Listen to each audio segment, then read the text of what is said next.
ఇక్కడ ఒక మాట రాశాడు. ఏమని రాశాడంటే, ఇప్పుడు లేవీలు యాజకులు దేవుణ్ణి ఆరాధించటం మొదలుపెట్టారు.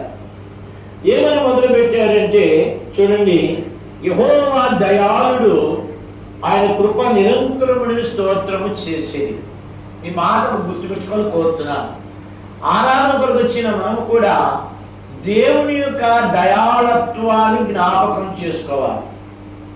వారు ఏమని ఆరాధన చేయాలి? ప్రభువా, ఇంత చక్కని మందిరం ఇచ్చావయ్యా, నీకు వందనాలు. దేవా, ఇన్ని గొర్రెలు మాకు ఇచ్చావు అర్పించడానికి, నీకు వందనాలు. ఇంతమంది ప్రజలు సమకూర్చావు, నీకు వందనాలు.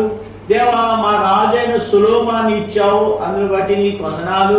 దేవా, మరి బంగారాన్ని ఇచ్చావు, వెండిని ఇచ్చావు, మరి అన్నిటిని ఇచ్చావు, దాన్ని బట్టి వందనాలు అని చెప్పట్లేదు. కానీ వారు దేనిని బట్టి ఆరాధిస్తున్నారు?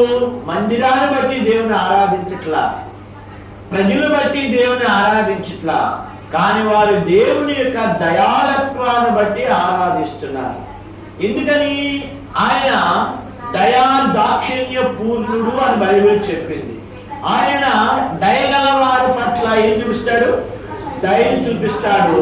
కఠిన ఎడల ఏం చూపిస్తాడు? వికటము చూపిస్తాడు.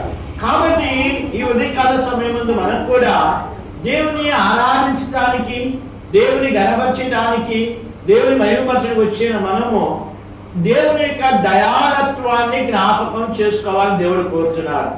ఆయన యొక్క దయాళత్వాన్ని మనం జ్ఞాపకం చేసుకోకపోతే మన హృదయము కృతజ్ఞతతో నిండి ఉండదు. కాబట్టి నోటి మాట బట్టి దేవుని ఆరాధించడం కాదు, కానీ మన హృదయపూర్వకంగా దేవుని ఆరాధించడం దేవుడు కోరుతున్నాడు. అందుకనే బైబిల్ ఏం చెప్పింది? సమూయేలు రాజును అభిషేకించటానికి యెష్షయి ఇంటికి వెళ్ళాడు. యెష్షయి ఇంటికి వెళ్ళినప్పుడు యెష్షయి కుమారులు 6 ఉన్నారు. అక్కడ 6 ఉన్నారు. వారందరూ శుద్ధి చేసేసారు. శుద్ధి చేసిన తర్వాత అక్కడ మొట్టమొదటి వారు ఏలియాబును చూశారు.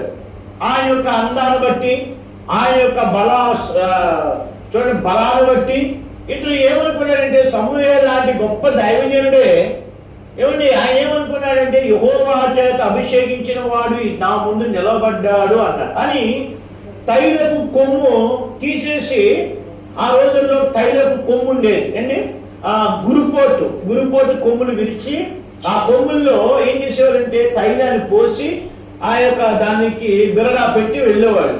అది ఎవరి మీద అయితే పోయి